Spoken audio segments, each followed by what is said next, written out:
I ask that you would turn in your Bibles to the book of Proverbs, chapter 13.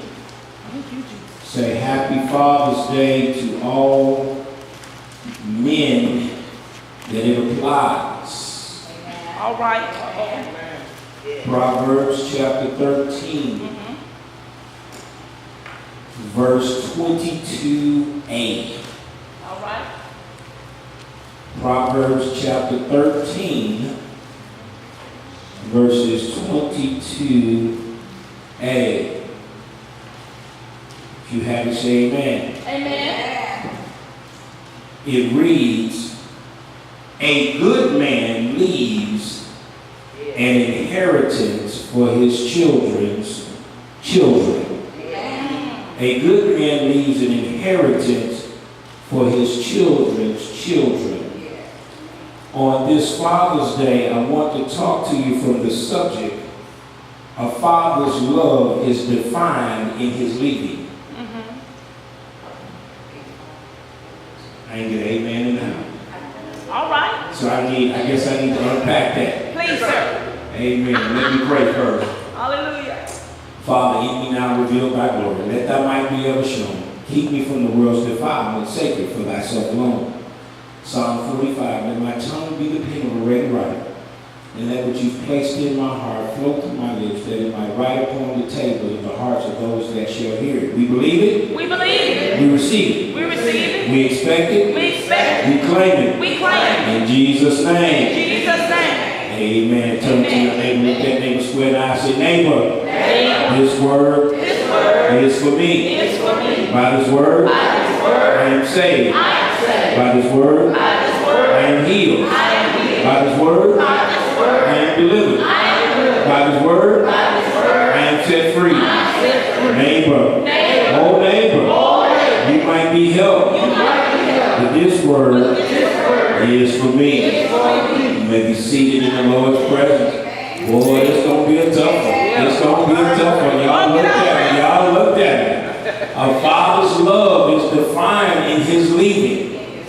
In his leaving. One of the misconceptions and expectations is that a father's, he loves like a mother. Now I know we say that we don't think about that, but in our hearts, we look for fathers to hug and to kiss and love on us like a mother would do. Simply because in most cases, it's the mother that shows us and introduces us to our first experience of love. A father's love is so much different and in its own way has enormous value and power. A father's love is designed in his leaving. A father's love is defined in his leaving. A father's love is defined in his leaving. Amen. All right, come on back. Every father leaves. Every father leaves. Some leave for good reasons, some leave for bad reasons, but every father leaves. Now some of you at this point might disagree, and that's fine, that's your right to do so.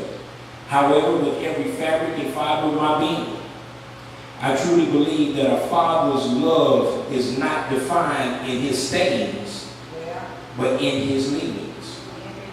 The Bible says, as we have read in Proverbs 13 and 22, a good man leaves an inheritance for his children's children. There are too many of our children that have been aborted after birth by fathers who have chosen to leave negatively.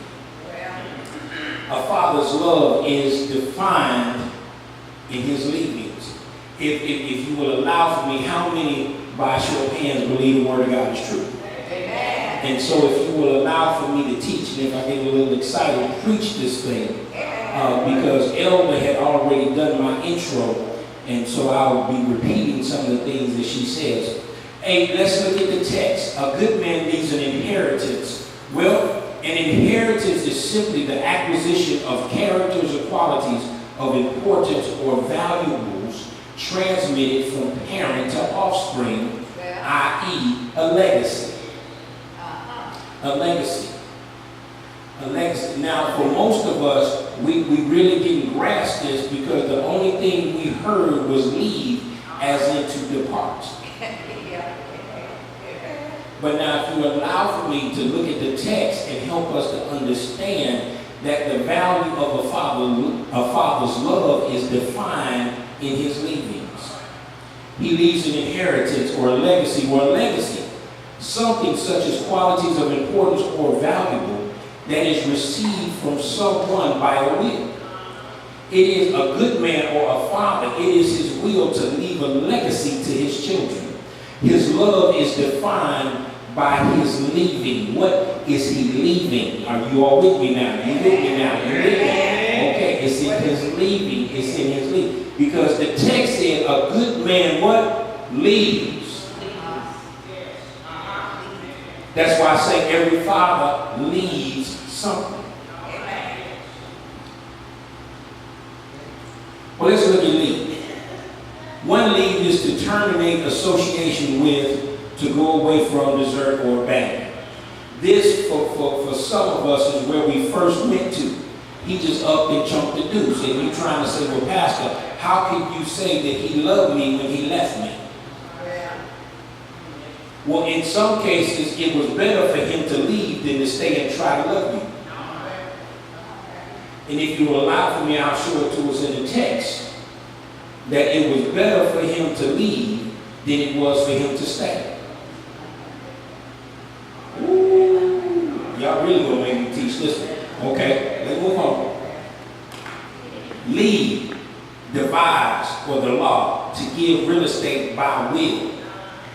Every man who leaves, leaves of his own will. He is not forced to leave. He does it because he chooses to. Whenever he leaves is because of what he chooses to, is his will. Bequeath, to give or leave by will, to hand down or to transmit.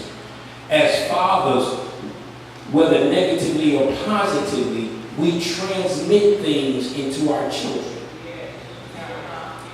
Whether intentional or accidental. So it's leave. Well, just look at some of these things. You can't leave what you haven't learned. And there's some fathers who've learned how to participate in afterbirth abortions. I'm just going to teach this thing as fathers here. Can't leave what you haven't learned. Abortion, the termination of development accompanied by or closely followed by the death of the self-esteem of a child. There are some fathers who have chosen to participate in afterbirth abortion by their leaving. They look to terminate the development of the child, which is accompanied closely by the death of the child's self-esteem. Abandonment, the act of withdrawing protection, support, or help for that which one is accountable. See, abandonment is a part of afterbirth abortion. There's so much conversation about pro-life or pro-choice and the rights of women when it comes to an unborn child. However, more important than this is the choice of abortion that is made by the father after the child is born. How many of our sons and daughters, after being born, only to be aborted by their fathers? Abortion is about a choice for or against life. Too many of our children are being killed because our fathers are choosing to kill the life of the child that they have fathered by aborting them through the means of abandonment. When a father abandons his children, he kills the dreams, goals, and life of the child. I do believe that this is worse than the aborting of an unborn child. A choice is made by the mother to bring life through a child only to have the father to kill the life through aborting the child. A male can help create a child, but a man cultivates a child. The blessing is that unlike aborting an unborn child, the born child has a chance to live prior to the destruction of their life, that there are men, fathers, and father figures who have a desire to step up to nurse them back to health by covering, cultivating, and celebrating the life of the child. We're losing our sons to the grit and clamor of unhealthy role models. Just sending child support is not enough, although that is a start. It doesn't end there, but begins there. Just because a father sends money is not or does not constitute child support. That's right. That's right. Amen. Amen. See, I think what they need to do is change that, because we have too many fathers who feel that they're doing their role by just sending money. When you talk about child support, that has to do with supporting the child. Not just through money, but need to be there. And so too many fathers have aborted their children after birth because of abandonment. Mothers, you need to stop depending on that child support to make it. I ain't get an amen in the house. I ain't get an amen in the house. That's right, I'm teaching. Because what happens is because we've gotten to this place where we focus on money and not the means of support for the child. Right. And then now there becomes this debate, and when a father's dislike for his baby mama becomes stronger than the love for his child, that helps him now to make the decision willingly to abort the child after it has been born. Yes. Amen. Amen. That's real. I don't like it now. This is Father's Day. This Father's Day. I'm just telling you. Children not only need our treasure, fathers, they need our temple, talents, and our time. This will not change until the hurt that these young fathers have had to suppress because they themselves have been aborted is addressed. Men, it's time for us to look to reconcile relationships between fathers and sons. We have to give more than money. We need to give positive messages of adoration, administration, and application of love, forgiveness, and vision. Now, don't get me wrong. I am very much pro-choice for pro-life, or let me say it this way. I'm very much in favor of productive choice for productive life. Amen. Fathers, you have a choice. What is yours? Amen. What is yours? Yes. Yes. What is yours? We have to stop killing the vision and idea of our fathers to our children. I understand you don't particularly like him now, but there was a time for all of 3 to 5 minutes you did. Amen. Thank you. Thank you. I'm just keeping it 100. And I'm being generous. Give me 3 to 5 minutes. But it was at that time. But now understand, we go back to his love is defined by his leavings. Yes. With an X, Leavings, his leaving. Well, we can't leave what we haven't learned. The first thing that we have to learn about being a father is our assignment. A specific task or amount of work assigned or undertaken as if assigned by authority. God has assigned fathers and given them an assignment. Over in Genesis chapter 1, it says for man to be fruitful, multiply, and have dominion. Whereas a father, the first thing we need to embrace our assignment is to be fruitful, conductive, making it easy, possible, or likely for something to happen or exist to an abundant yield or good result, very productive. A good man leaves an inheritance. So now a father's love is defined by his leaving of the process of fruitfulness in his children. Amen. Fruitfulness in his children. Next, multiply, to cause to increase greatly in number or amount, to become much more numerous. A father's love is defined by his leading of the process of being able to cause there to be a great increase in his children's life. I'm just talking about a father's love is defined in his leading. It is his assignment, dominion, the capacity and capability to manage, administrate, lead, or govern. A father's love is defined in his leading in the process to help his children to be able to manage their lives.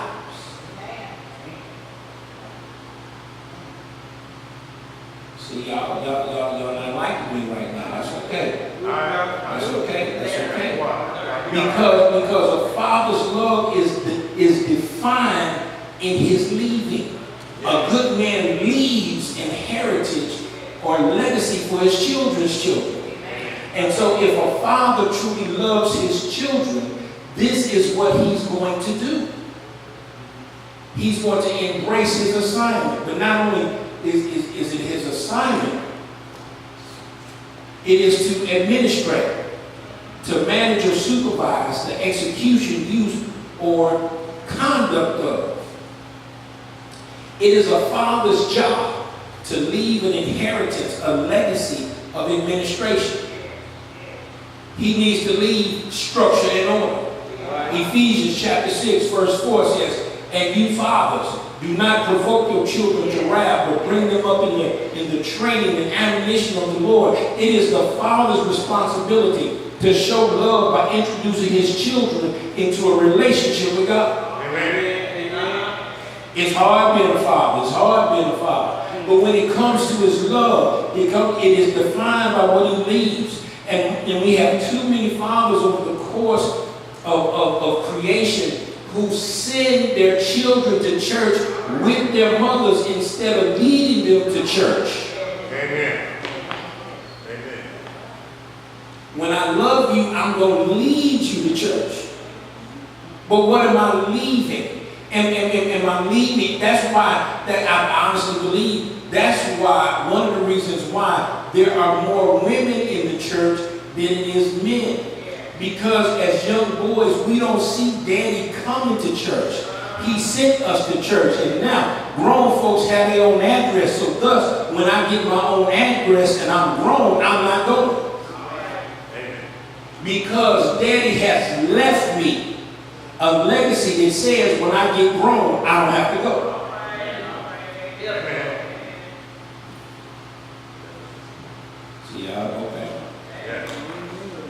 When it comes to administrative, compassion and correction, Psalms 103:13, as a father pities his children, so the Lord pities those who fear him. There is nothing wrong with a father to be compassionate to his children. A father leaves a legacy. His love through compassion.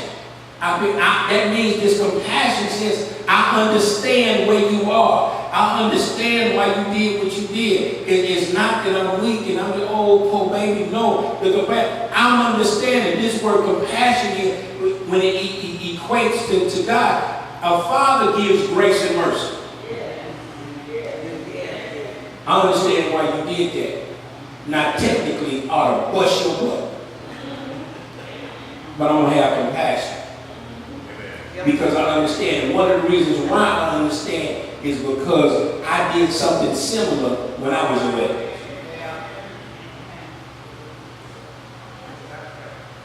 But then now we have the correction.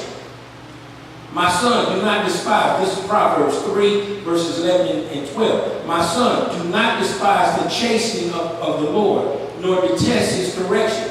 For whom the Lord loves, he corrects, just as a father the son in whom he delights. Correction is about placing back on course. Correction is about placing back on course. A father defines his love by leaving a legacy of correction that helps to put his children back on course. Now, part of the problem right here, see, mothers were okay with Psalms 103, but when we get to Proverbs 3, we want to run interference. Because we feel, mothers feel, well, it don't take all that. Especially when it comes to their baby boys. Amen. I know I'm right about it. Especially when it comes to their baby boys, they had them sidebar, back room, pillow talk, bedroom conversation. Well, did you really need to do all that? Did you really have to do all that? I understand he messed up, but did you really have to do all that? And what's amazing to me is that there's a gender talking to another gender about how to get that gender back on track when they've never been that gender.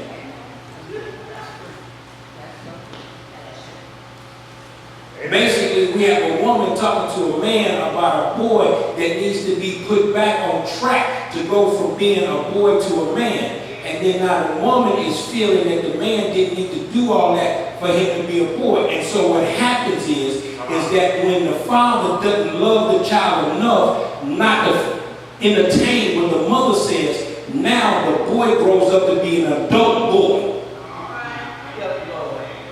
Amen. Oh, this is real tight. Yeah. Real tight. Y'all not like I'm talking about Father's Day. See, because why? Okay, let me keep it moving. Also, empathy and education. Empathy, the action of understanding, being aware of, or being sensitive to. Colossians 3:21. Fathers, do not provoke your children, lest they become discouraged. A father's role in his correction is not to destroy, but to develop. See, mothers, I'm on your side. Because there's a certain way to correct children to where you don't destroy their self-esteem. All right.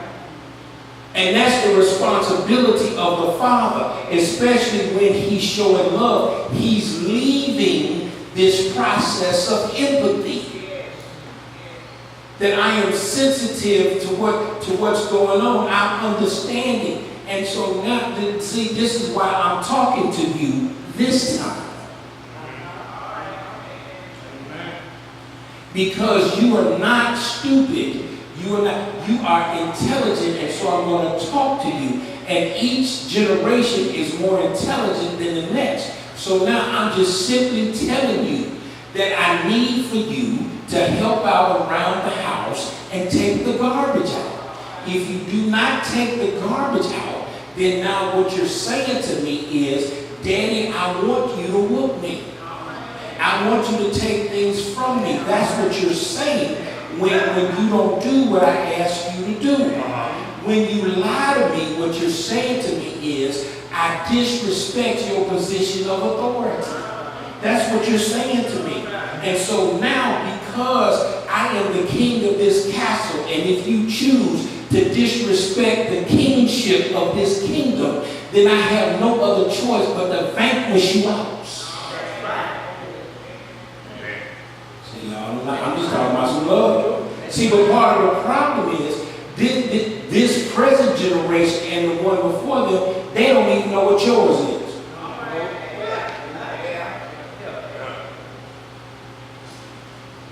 They have to make up their bed and clean up their room, and they get an attitude. Why? Why? Tell you what, you don't want to make up your bed, sleep on the floor. You don't want to clean up your room, move your stuff into the hallway. See, ooh, I'm just talking about love. Because I'm going to leave that legacy, especially with girls. You want to act up? I'm going to take the door off the hinges. You have no privacy. Oh. Yes. And And last but not least, grown folk got their own address. Amen. So you want to do, go get your own address. You do what you want to do. Because the truth of the matter is that you are residing in my house, sleeping in my bed, which is in my room, eating my food in my refrigerator, which is in my kitchen. You own my cell phone. Yeah. That's right. Truth, God. My oldest granddaughter, bless her heart, she's 12. Amen. Mom got a cell phone. She got upset with her mom one day. My granddaughter blocked her. My daughter was calling and they were going right to voicemail. Right to voicemail. Right to voicemail. She messed around and called from her work number. And my granddaughter asked, judge, jury, execution. Yes, sir. But the children feel this sense of entitlement because, and here's the thing, and I'm gonna brace myself because some folk might get up and start running and shouting after this. Our children feel a sense of entitlement, Yes. and it is not the fault of the mothers. Mothers, it is not your fault. Amen. Why? Proverbs 22:6. Train up a child in the way he should go, and when he is old, he will not depart far from it. It is the father's responsibility, if you love your children, to impart discipline in their life. There was a time, and I'm going to date myself, but it's okay. There was a show that used to come on called Leave the Beef. And the beef would tremble whenever his mama said, I'm going to tell your daddy when you got home. She didn't even try to discipline. All she had to say is, I'm going to tell your dad. And there's not enough fear or trembling in our children if our mothers say, I'm going to tell your daddy. Not because mama's a snitch, it's simply because daddy ain't doing his job.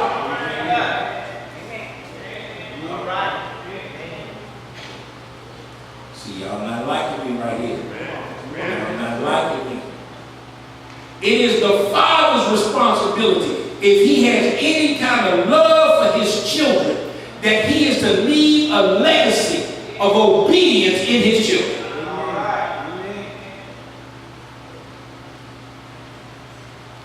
I thank God. Can I call a roll on myself? I thank God for my father, even though I don't ever remember him and my mother being married in the same house. But I do remember him coming by every Friday with their child support check. And he would ask me, how's it going? And I said it was fine. He didn't take my word for it. He asked my mother, how's it going? And saw she would turn state's evidence on me. Did your son tell you this? Did your son? No, I ain't telling you. For what? Because I knew what was going to happen. I had two witnesses coming. The first one because of what I did. The second one was because I didn't obey my mother.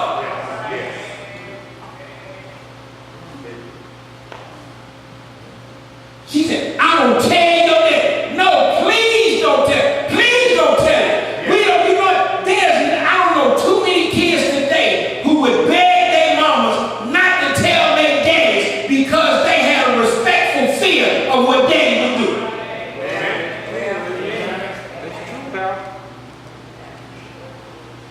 He did not live in the same house with us, but all she had to make reference to.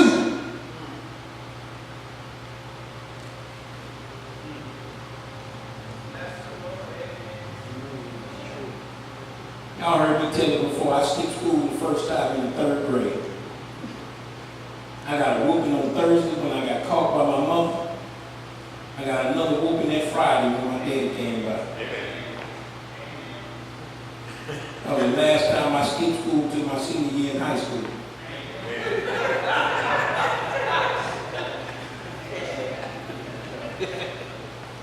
But he supported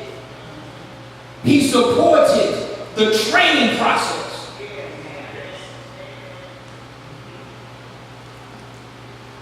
This is what you gonna do.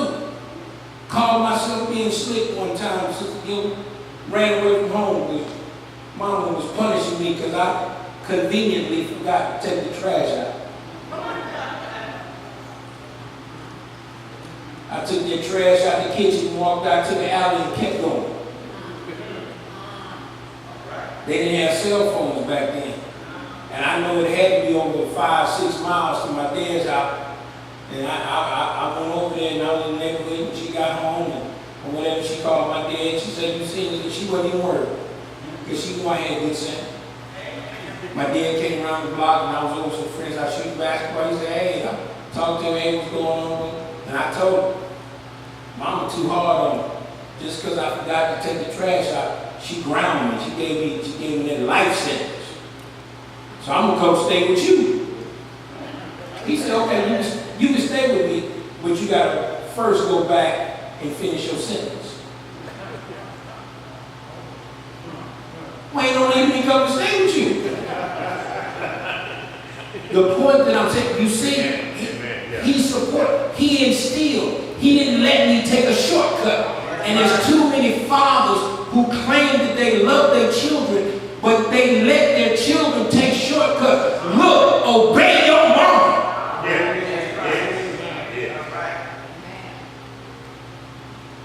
First and foremost. See, y'all, let me know.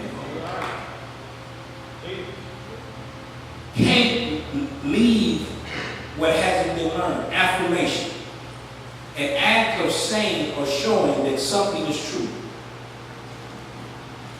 Confidence and conversation. Proverbs 18:21. Death and life are in the power of the tongue.